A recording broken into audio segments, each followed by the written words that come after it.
Greetings of the season. I am Dr. Vijay Bharat. I am an allergist and clinical immunologist with a practical experience of last 27 years practicing in Pune. As we all see, a lot of allergy cases have increased. Asthma has increased. Each and every house has a nebulizer nowadays. And this is a asthma COPD overlap syndrome leading to the chronic respiratory diseases. Chronic respiratory diseases, it's not only just lower airways, even the upper airway having obstructive sleep apnea, its own complications like paralysis and cardiac problems and all, secondary pneumonias affecting the poor quality of life. Like in Pune and Pimpri-Chinchwad and all, more than thousands of patients are having oxygen at house because of the COPDs.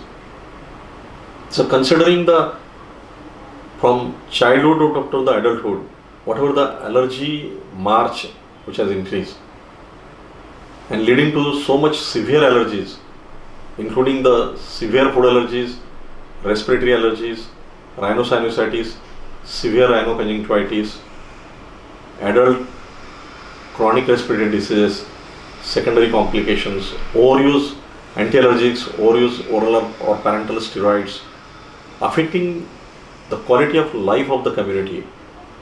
And most of the patients, just symptomatically they are taking a treatment. Somebody takes allopathy, somebody ayurveda, homeopathy, or some of the other alternative therapies or homemade therapies and all. Symptomatically some of them may be better, according to their own convenience. Because I remember 2014 when there was a study done in India amongst the 24 cities, and amongst the asthmatics, 92% of the asthmatics never had a spirometry also.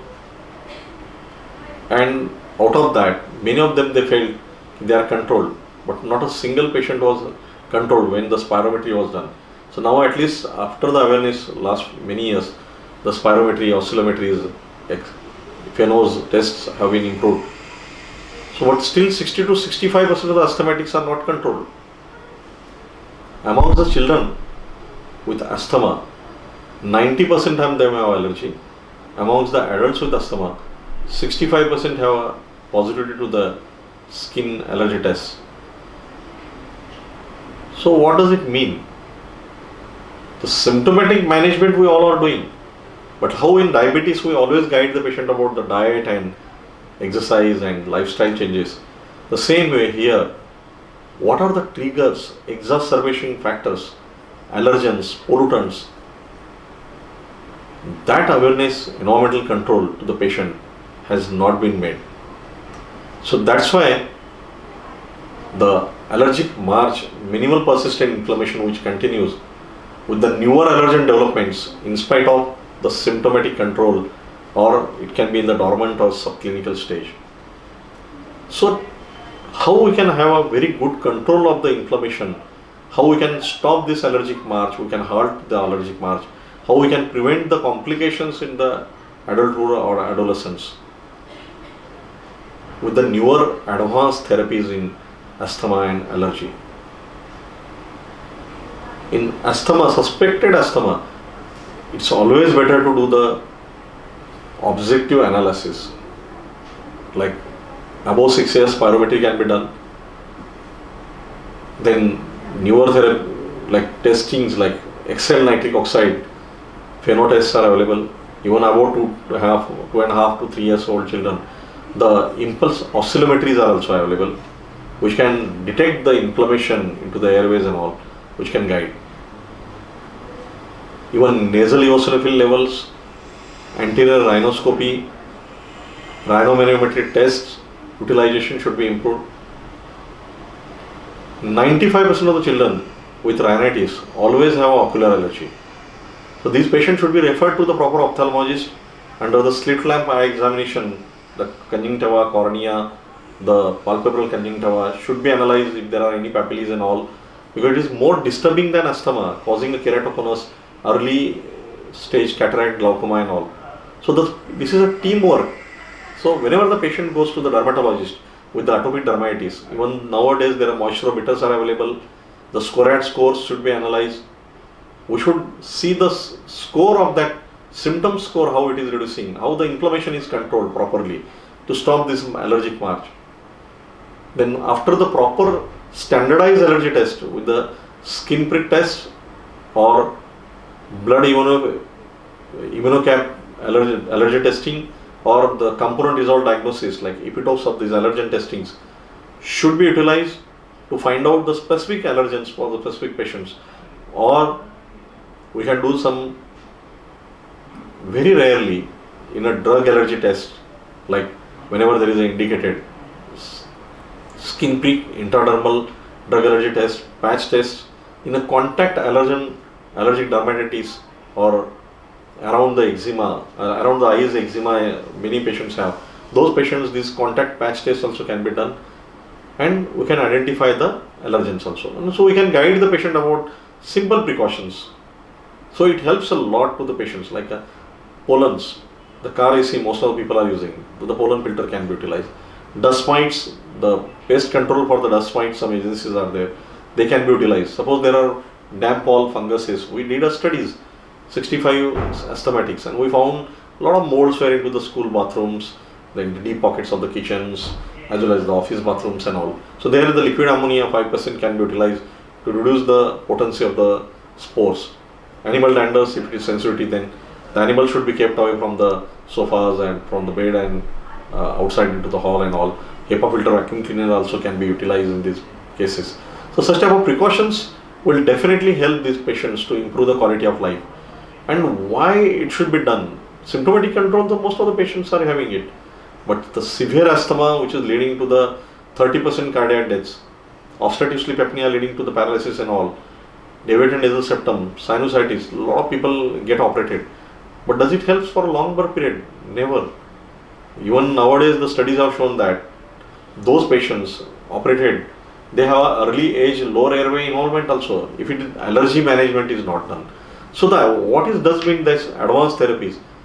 Allergy management. So identify the specific allergens, specific precautions, and long-term wise, the desensitization, allergen immunotherapy, allergy vaccine shots, or tolerance development, which is a very safe injections or sublingual or oral forms also available.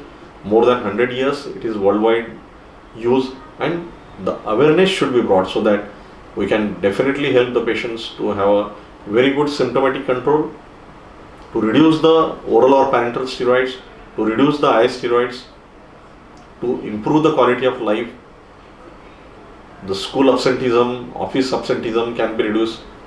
Accidents because of the first generation antihistaminics amongst the drivers also can be reduced with the second generation antihistaminics. That is also very important because every house there are so many chlorpheniramine maleate containing tablets or syrups available for general antihistamines, and there can be accidents among the children also, working people like painters and all. So that awareness should be there. Whenever we want to use the second generation antihistaminics, the safer one, levocetirizine, bilastine, fexofenadine, desloratadine, even the add-on montelukast also can be utilized in spite of the oral or parenteral steroids. So such type of advanced treatments also, that awareness should be into the community. And combining together like dermatologists, ophthalmologists, pediatricians, these are the primary people or ENTs. Most of the patients, they go in an early stage to them. And suppose some patients have a tonsils, throat infections, adenoids, along with the whatever other available medications. And suppose some patients have a significant obstructive sleep apnea, they may require a surgery for the DNS or sinusitis, nasal polyps. But the allergy management should be started along with that, so that the long-term benefit are there to stop the newer sensitivities, to stop the minimal persistent inflammation and complications afterwards.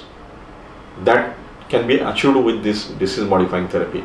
So that awareness should be brought into the doctors, primary care level, physicians, pediatricians, dermatologists, ophthalmologists, ENT surgeons, chest physicians, gastroenterologists, because the food allergy cases are also increased, the eosinophilic esophagitis. This is all connected, like allergy, asthma, immunology, chronic respiratory diseases. And so if we come together, and how in diabetes, always the diabetes is managed, the complications are always managed, but the diabetes, the diet control, the exercise, the same way, any part of the body is involved. the allergy management, the central part, if we can manage, we can definitely help the patients a lot. Drug allergies have increased a lot now. Overuse unnecessarily, blood allergy tests are done, it's not needed. The specific drugs, if required, then skin prick test or the intradermal test, patch test can be done. Very few patients. Otherwise, most of these patients have additives, excipients, preservatives, salts added into the drugs they cause. And the gut inflammation, the mast cell hyperactivation, what has happened into the gut, should be managed properly with some probiotics as well as some add-on supplements, and the primary allergen also should be find it out, and we should treat that also. And then slowly that drug should be avoided, but alternative medications also can be given rather than unnecessarily the patients are panic. Again, misconception about the food allergy and all. A lot of people, they avoid so many foods and they cause a malnutrition into the children and all. Rather than that, go for this component dissolved diagnosis, epitope analysis, and we can identify the specific allergen and we can avoid those specific foods. And the rest of the other foods also can be given. Again, analyze the cross reactivity because of this component dissolved diagnosis. And if it is oral food allergy syndrome, there is no need to stop all the foods. First, primarily, we reduce the mast cell hyperactivation, we reduce the gut inflammation, and then slowly the SOTI therapy, slow introduction of those foods can definitely help, and the patient can tolerate those same foods afterwards. Most of the food allergy patients, children, they overcome it like a milk allergy. Up to 5 years, 90% of the children, they overcome the milk allergy. Later on, hardly in few patients, they continue. Even nowadays, in advanced therapies, the food immunotherapy is available. There are leaf studies done in USA. The peanut immunotherapy is available. Even the subcutaneous shots immunotherapy for the peanuts, the awareness is happening. In India also, within few years, it will be available. Most important is the biologics as advanced therapies. They are very well studied. They are the monoclonal antibodies against the specific IgEs, omalizumab, mepolizumab, benralizumab, dupilumab, ipilimumab, anti-TSLP molecules against the specific interleukins like IL-5, IL-4, IL-5R receptors or anti-TSLP, thymostomal lipoproteins. So they will block this further pathway and they will reduce the inflammation and multiple organ involvement in these patients also. So these therapies can be utilized where there is a oral or parenteral steroids given to the patients. So as a steroid sparing treatments, which can be long term wise, they are cost saving also to reduce the complications of the steroids. So they can be utilized. Like even the ocular allergies, a lot of patients are given eye steroids, they cause early cataract and glaucoma. Intraocular steroids, there omalizumab, dupilumab have been shown a very good efficacy. So there that can be utilized. So these biologics are very good future therapies. Nowadays then specific probiotics are utilized. Respiratory probiotics, atopic dermatitis probiotics, they also can be tried. For the gut inflammation, some probiotics are useful. So that probiotics also can help to improve the quality of life of these patients. So these advanced therapies should be followed. Then some of the patients, the plasma clustering technology, air purifiers, HEPA filter vacuum cleaners, HEPA filter air purifiers, pollen filters into the central ACs or into the car ACs can be utilized. So such type of therapies also as add-on therapies, aerodynamics, lifestyle changes should be educated because that is a basic, but people don't have awareness about that. So we have to make them aware about these things. Nowadays, even for the bronchitis and all, the patches are available. So the tolbuterol, like they go directly into the airways and all. Some patients, they don't want to go for the inhaler therapies or nasal steroids. Then the patches also can be utilized. So this such type of all therapies can come and it will be really useful to the community.